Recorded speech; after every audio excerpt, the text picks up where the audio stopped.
How would you like to achieve your big results? And today we have Dr. Christine with us, which is a TEDx speaker, business and wellness coach, and a professor and creator of Petite Practice TM, a framework for achieving lasting success through small, intentional steps. So, Dr. Christine, tell us what are the 5 steps that you recommend entrepreneurs in order to make big results? Welcome to Entrepreneurs Are Leaders podcast with Harry Sardinas. Interviews with world's most influential entrepreneurs that share tips about how to grow your business exponentially. Charismatic speaking, leadership, branding, marketing strategies designed to help you monetize your knowledge, find true happiness, and manifest your goals and dreams. Well, first of all, thank you so much for having me here, Harry. I'm really thrilled to be Pleasure. here. My name is Dr. Christiane, and the first step in those amazing 5-step strategies actually just to get started. It doesn't matter that what you do, but start small, but start now, because the motion will create momentum. So don't really wait for the perfect time. There is no such thing. Just begin with one small, meaningful step. And as you just listened to in the wonderful introduction, I actually have a trademark on this. I call it Petite, French for small, practice. So whether that's one petite or small step, that could be sending an email to your team, testing one offer, reaching out to one client, just getting started, small, but starting now is the very first step in our strategy. Very good. And that what would be the next one? Secondly, is simplifying your strategy. Sometimes we tend to overthink everything and it becomes really complex. I always tell my clients, clarity always beats complexity. Just choose one main goal per quarter and really break this down and then really even make it even simpler than what you might think. Because that moment when you achieve that one main goal is absolutely amazing compared to complexity where a lot of things could go wrong and it also weighs like a burden on your shoulders. So You every end up doing nothing, right? every task, every meeting, every post, it should always directly support your focus, always simplify, and then amplify. So second step is simplify your strategy. Yeah, basically keep it simple. Yeah. Because if it's too complex, you Sure. don't do anything, right? Okay. And then the For next sure. step, number 3. Step number 3 is going to be tracking your micro wins. And I'm really emphasizing the word micro wins. Just as a petite practice, taking small steps, I also would like that you praise your progress. Success isn't just about the big milestones, those monthly wins. It's about the daily wins. It's about the movement that you're creating, looking back at the end of the day and thinking, what is like one small thing that I accomplished today? It doesn't even have to be anything monetary. It could just be that you maybe did send that one email or you did reach out to that one client. Keeping a very simple progress tracker that maybe even shows your daily progress will create that good boost that you sometimes need on that second day when maybe things seem a little bit tougher. And at the same time, it also reinforces consistency. It rewires your brain so you keep going, and it also boosts some motivation instead of feeling overwhelmed. So the next one, what would be the number 4? By the way, we're gonna expand on this one because there's a lot of things that we have to. I would like to ask about this particular part of it. So Oh, step for number sure. 4. Fourth is maybe one of the most important ones, especially given where we are now as entrepreneurs. You have to protect your energy like it's capital. So don't even think about spending your energy in a million different places. We tend to like spread ourselves so thin, but your energy, meaning your creativity and your clarity, are really your biggest assets. So you also need to schedule some white space in your schedule where you can just breathe and you can actually focus on something. So time to think, time to rethink, time to reflect. And those boundaries aren't just luxuries, they're actually a necessity to really keep your business running successfully. Wow, that's amazing concept. I love it. Keep your energy is also capital, right? Okay. And the last step, Very, very important. And Christian? lastly, of course, you're going to look back, and that means you not only just moving forward, but you also take some time to reflect, refine, and repeat. So that's step 5 now in our strategy right here.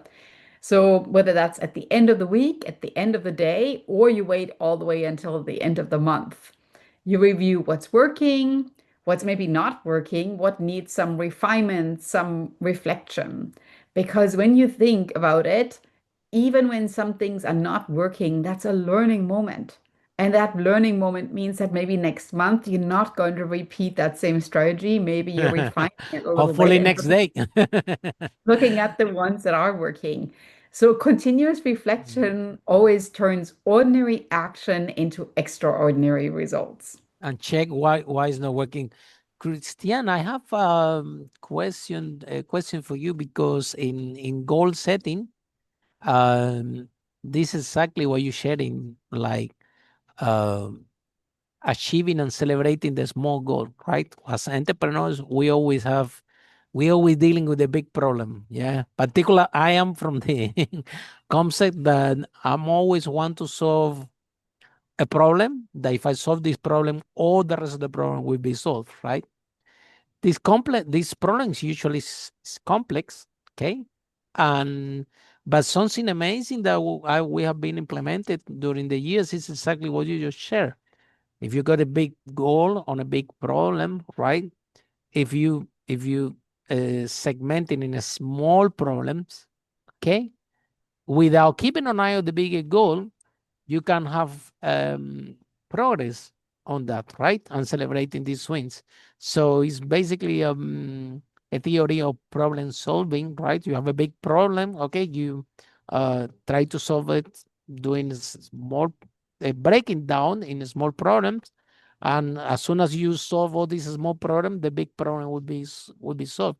So um, where do you get this the inspiration of that methodology, right? About the small wins. This is a concept that I'm a big fan. Yeah. And I love it. So can you expand a little bit more about this? Small Yeah, wins can lead you to a big win. Is it for true? sure. For sure, it is Unless true. that the big win is clear, no? Because some people go out there and they don't know what is the big win. So then you spend as an entrepreneur catching fires. This fire at the beginning of my life as an entrepreneur, it was like this is a fire here, this is a fire here. This so I'm going out to the company to try to make sure that the problem that rise that they get solved, but it was not a concept like, okay, what is the big problem? What is the big deal? What is the domino big problem that if I solve this, tick, all the problem will be solved. So tell us a little bit more about this concept. Yeah, I think that sometimes we feel we need to maybe control what others are doing. It could be going into micromanaging.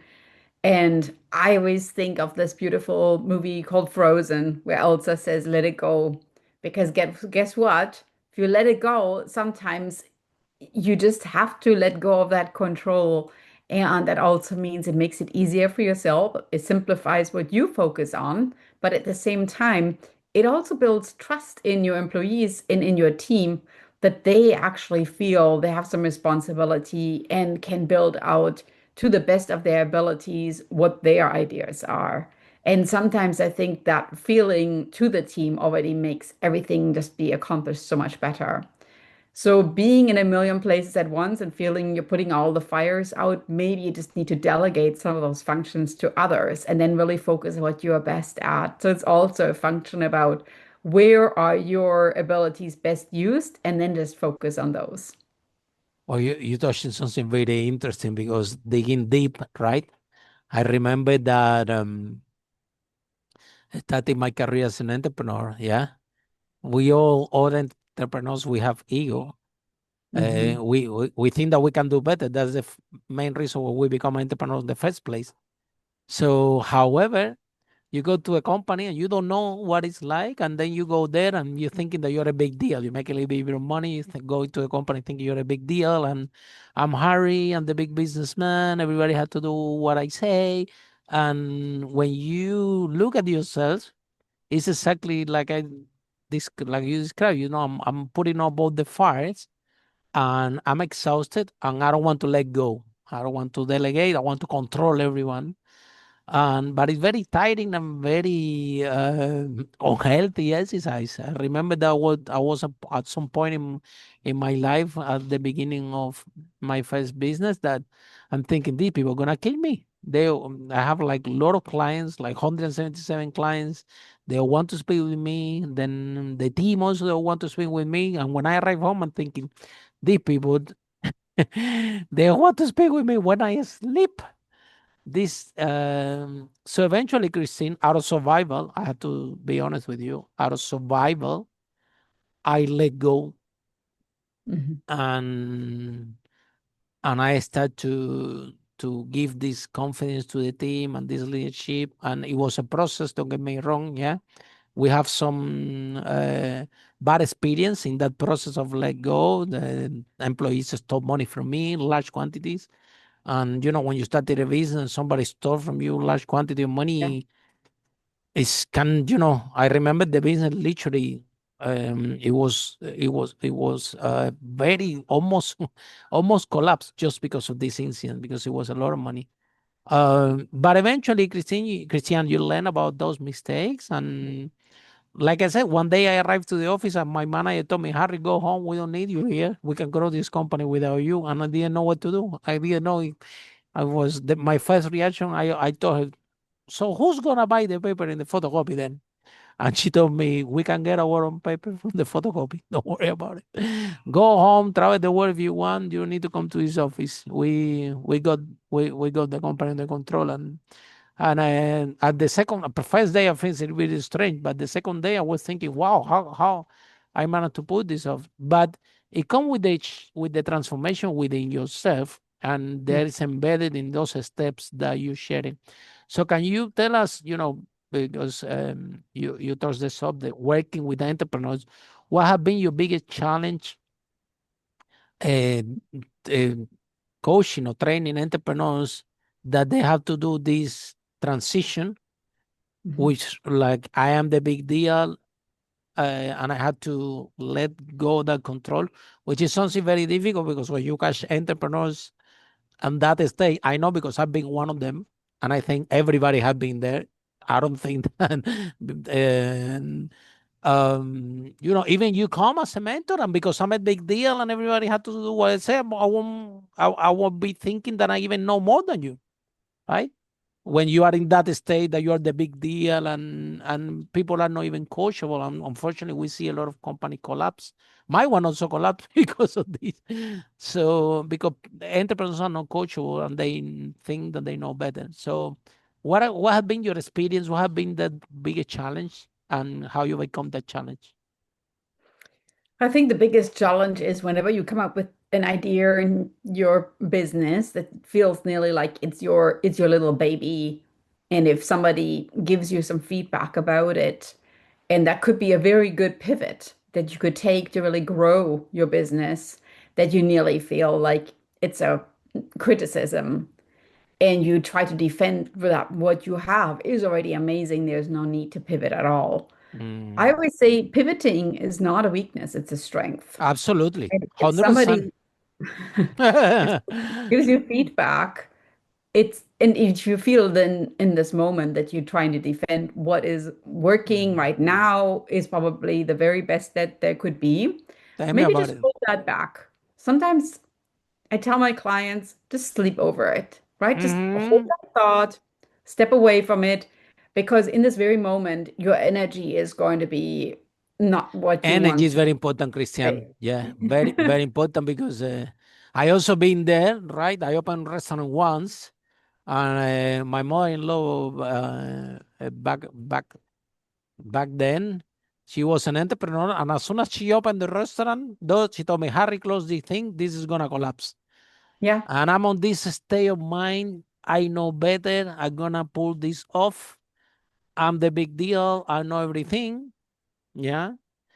And the restaurant collapsed, and I lost $200,000 and pounds, not dollar, pounds. I live in London, and 2 years of my life, right? Yeah. So when you are in this stubbornness, in the wrong energy, and Mm. you're dealing with this ego that you think that you are the big deal, uh, if you don't surrender to it, and you would, I remember that restaurant, even a year that I was struggling, trying to make this work, and the thing didn't work. As a business concept was very good, but it was way too early, right?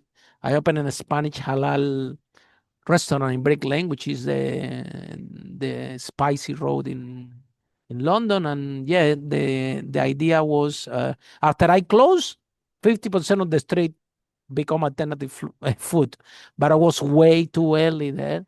And people that have owned businesses before, that have been in the restaurant business, because my first business was in property, had nothing to do with restaurant. They knew that I was too early, that this is an industry that you need to know what you're doing. It's not like property that you get a little bit lucky and you make, a lot of money faster.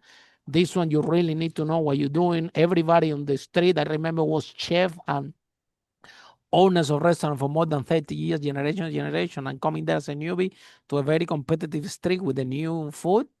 I mean, it was a recipe for disaster. And people with experience, they knew that. But I'm still Christian in this stubborn mode that this is my baby, you don't tell me what to do.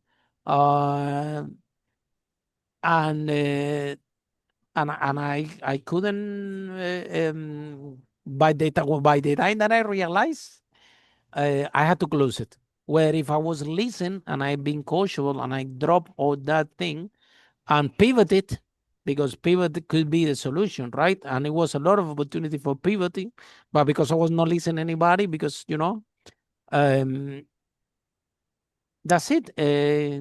Literally failed. And a big disaster. Yeah, I lost the girlfriend also in the package. Yeah, so when I closed the restaurant, mother-in-law gone.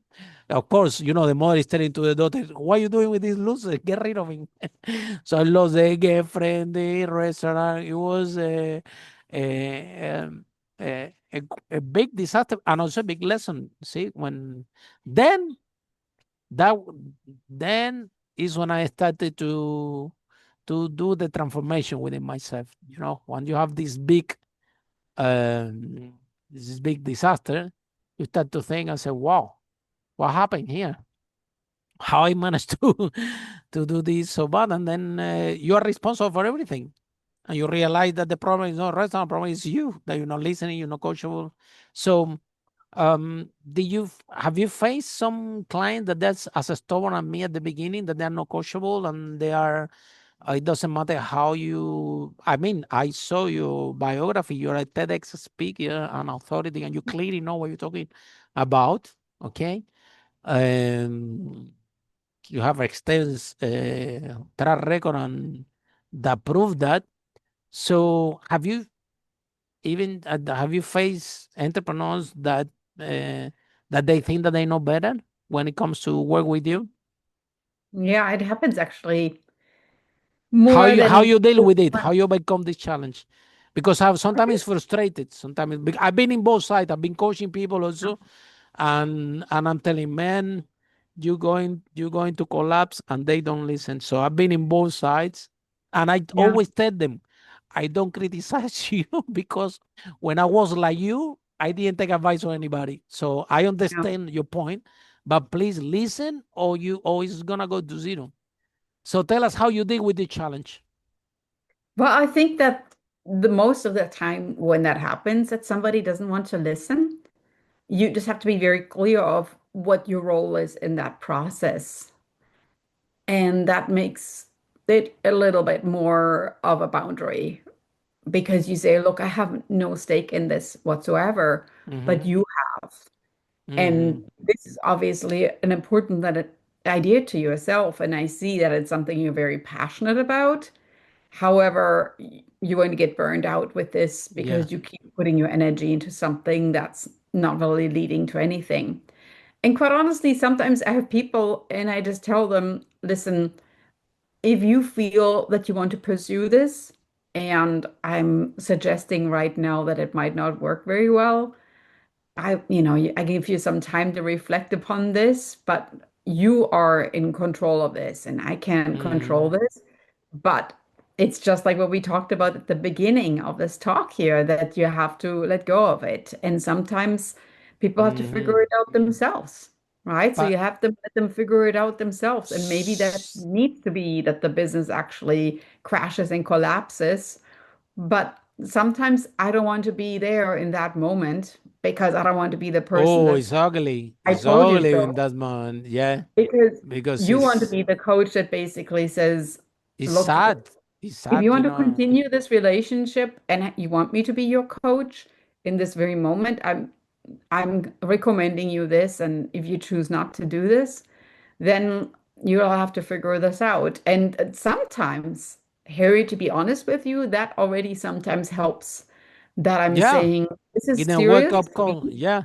Maybe if but you at the tell them, same look, I'm time, walking out because you don't pay yeah, attention, maybe they say, oh, hold on a minute, let me no, no, no. uh Like it's actually, I always think, like if your business is your baby, the relationship with the client is like, getting a divorce.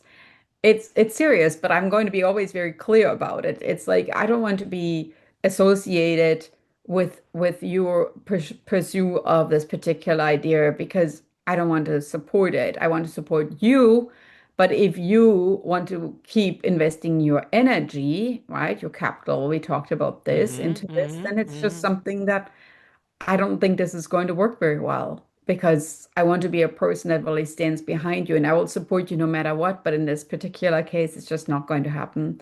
And I think that as a business owner, you tend to overestimate sometimes how amazing your idea really is, as sad as it Mm, sounds sometimes, yeah, because sometimes you get there is a in love with the personal product so much, you story. create it and you get in love with the Yeah, product, yeah, and but even that you can have this sense as an entrepreneur, right? This product yeah, is good. it Yeah, but is. a lot of factors comes into the equation. Yeah, because my Yeah, product was good, the timing it was not good, exactly. and also that because of lack of experience, I didn't know that to educate the client, especially in that industry, is gonna take years and a lot of resources that I didn't have. Okay, so Yeah, how you it do? sometimes How everything would takes I over. know that? Yeah, even the product actually was good. It had been proven right after that the idea, the concept was good, but it was not even about that. It was the timing and the resources. Okay, to keep that afloat because the restaurant was big. So um I also, and I remember that I was in the state of mind that I know that it's not working. Yeah, I'm trying to make it work, but somebody come and tell me it's not working. You should close it. Especially my mother-in-law, and I'm getting angry at her. I'm getting upset. So it's like it's insulting my baby. Yeah, but somebody had to tell you that it doesn't work. She was being honest. She's not doing it for bad or because you see. She was telling me the truth, and the truth was it was not working. So sometimes somebody have to tell you, look, I know that's your baby. I know you create. I know you work so hard. I know you love it. But if you don't pivot this baby, is not you're gonna kill him.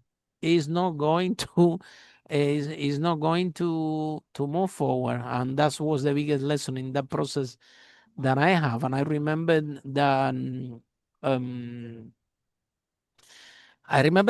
um when I could have some solutions about pivoted this business or about do something different. Yeah, I might have a different result, which it comes to the equation or to the conclusion. Yeah, one of the biggest conclusion that I threw out of this process, Christiane, was the following, right? A lot of people, I'm telling you, don't give up, don't give up, don't give up. You will succeed. Okay, this is something that I want to add. Don't give up, but change the approach when it's not working. Because how many times, Christian, have you seen a fly go through the glass window? Okay. Mhm. It doesn't matter. The fly it's not gonna give up, but it will never, ever, ever cross this glass window unless that somebody open the door and the thing flies not through that window to the changing the approach and go out from the door. So you could, if you keep doing the same thing, you will have the same result. And what happened in the restaurant was the same thing. I was doing the same thing for 2 years, then have the same result, it collapsed. So the don't give up goes with the don't give up, but if something is not working, change the approach, pivot it. Listen to your coach, try to do something, because when it's not working, it's not working. Sometimes you need that person with more experience than you telling you the truth. Because if it was working, the numbers already we tell you that it's working, correct? Yeah, it's numbers, and it's sometimes even like looking at, more of an objective view instead of associating your feelings with it. Well, your feelings are really important in your business, and there might be a personal story of why you started this business to begin with. Sometimes you're more attached to the story and the feelings than actually the finances behind it. So I always say, is this what you feel or is it what you see in terms of the numbers? Because I would like to just look at the facts and not the feelings right now. And then all of a sudden, when you take the emotion out of it, you realize that this is just not going to work. And we don't want to make emotional decisions. We want to make factual decisions. And I think that's unfortunately sometimes what happens. And it's more based on, okay, this is important to me because of X, Y, and Z reasons, but not because you actually want to build a business that creates profit. So so how you end up how would you fall in love with this topic? Tell us what's the story. Well, personally, for me, I like to see people succeed, right? So one of my books is Oh called How to wow. Master Your Goals. And success really only comes from failure. Quite honestly, the more you fail, the more you succeed. Because if somebody tells you, I failed 1,000 times, No, that's me. that's pretty Welcome to amazing my life. because, yeah, you know how many times they actually succeeded? Mm. Many times, because every time after they failed, they succeeded, they got up and tried again. If I tell And you the that, disaster that I had done in my life, I would depress you. You will start crying here. oh, I think this is beautiful. To think always as when you hear the word fail, this was just your first attempt in learning that particular experience right there. Your first Mhm. attempt at learning. Get up, keep going, pivot, try again, something different. You have to let go of this idea because it's just not going to work. It's like a key in a lock. It's never going to open the door to your Mhm. success. You have to try a different lock because your key is amazing. It's just not working for this particular lock right there. And I Mhm. think that Oh, what I love we the metaphor. Very good. what we sometimes get so stuck with that we feel, oh, I know there's something there. And I love that you brought up timing. Timing and trends change very quickly. You might Tell not me be about it. you might not be at the right place at the right time with the right product. There are Mhm. so many external factors that change that are out of your hands. And even though you might be in the perfect mindset of making this work, you're just this absolute positive spirit. Your team is amazing. So from a personality perspective, it's all lined up. But from external factors, the things that you can't control, it's just not. And so And you have to and Christian, also the other way around, right? People could have think, amazing business, everything is going good, you're making a lot of money, and then COVID comes, exactly. and advanced technology happens, and this actually happened in my business, which is the business was doing amazing with the property and everything, and all of a sudden Airbnb show up, and now we need to work double. Yeah, and I And think that's you know, that's what happens in and what life. happened? You see, we were doing so well, Yeah. and advanced technology shows up all of the out of the blue, And now we have to work double, meaning double expenses, double effort, double thing, Yeah. and half of the profit. And you see, now not everybody's done happy because of the because it's not like before. And all you need to be is in business. The other day, the my brother called me. He has a business with what he does. Decoration for homes, okay? And he provide wholesales to a lot of uh, retail store in all over Europe, okay? So he have a big warehouse and he doing import and export these containers full of those goods. He told me, Harry, you're not gonna believe. Have you seen the news? I said, no, I haven't seen the news. I said, look, it was a fire, and the fire was 9 miles away from the warehouse, but the wind Mm. blow. The wind, it was a strong wind, and the fire just reached 200 meters from the warehouse. I'm like, what?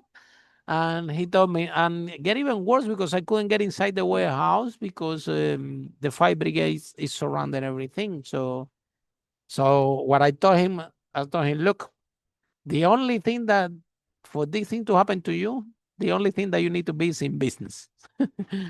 These crazy things, in you're in business, any crazy thing like that uh, can happen just by being in business. So the entrepreneurs, they have to be aware also that not because everything is okay now, you have to be ready and to have plan B, plan C, be able to iterate, be able to pivot, and know that when you are in business, the fact that it's good today, that doesn't mean that you need to keep that it's gonna be good tomorrow. You have to keep innovating. Okay, innovation is a big deal.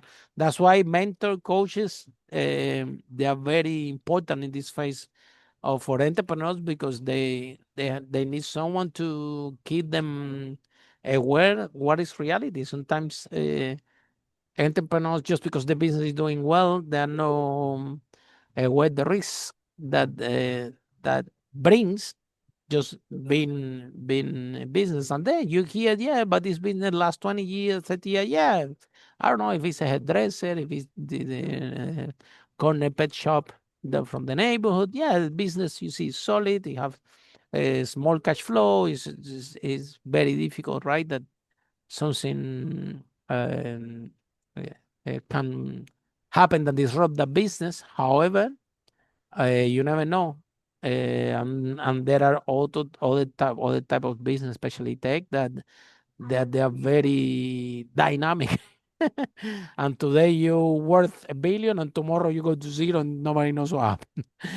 So, um, what industries, Christian, do you love to work more than others? Entrepreneurs from which industry do you prefer? Women, men, young, old, um, tech? Uh, so which one are your favorites and why? I think it is not based on demographics. I think it's when somebody has an idea that really ties in Ah, with very that good. personal story. I think it's So if something you where I fall in love feel, with the idea, that would be your yeah, favorite, right? yeah, it's for me, it's not even like to say it's this versus that. It's more when I listen and I feel there's a personal transformation that this person overcame and that turned the transformation into a story, and the story is going to help others experience the same transformation. That's what I really call superpower, just like in my book, Discover Your Superpower, because I feel there's something there that can help others. And this person is passionate and motivated enough to make it work no matter what. And I think no matter what, you have to think there's something in life that others are just waiting for and that they need. So you just have to tap into yourself and figure out what that is. And don't go buy it and think, oh, there's money to be had. More think like, how can I help others? Those are the best entrepreneurs. how can I serve others? How can I create value? And that is really whom I like to work with. Very good. And so, Christiane, if someone is in love with our conversation, how people can find you, how this process work? Yeah. So check out my website, drchristiane.com.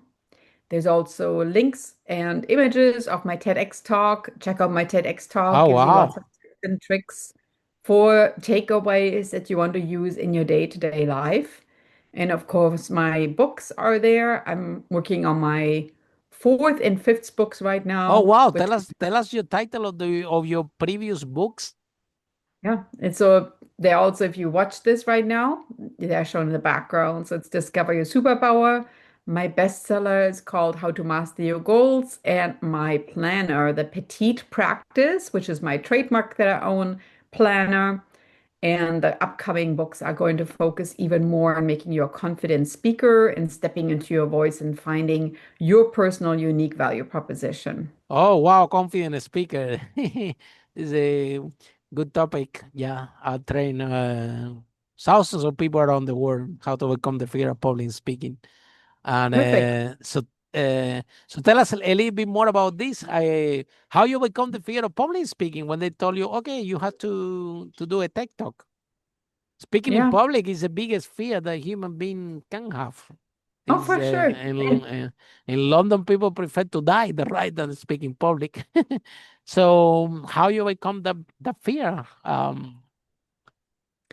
I think that fear is natural, and maybe fear could just be that you flip the switch and you think, what is one person's learning? What is one person's takeaway from my talk?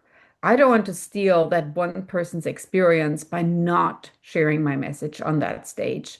And if you just changed one person's life with getting on that stage and sharing your story, you already won.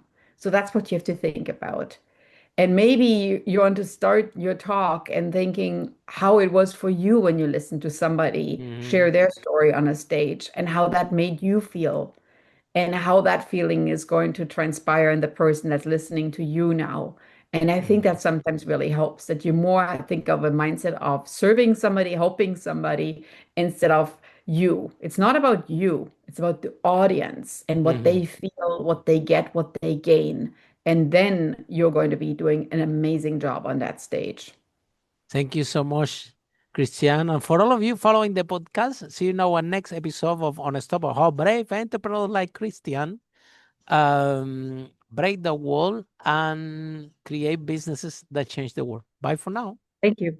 Thank you so much. Pleasure. Follow us for more on charismatic speaking, leadership, exponential business growth, branding, marketing, strategies designed to help you monetize your knowledge, find true happiness, and manifest your goals and dreams.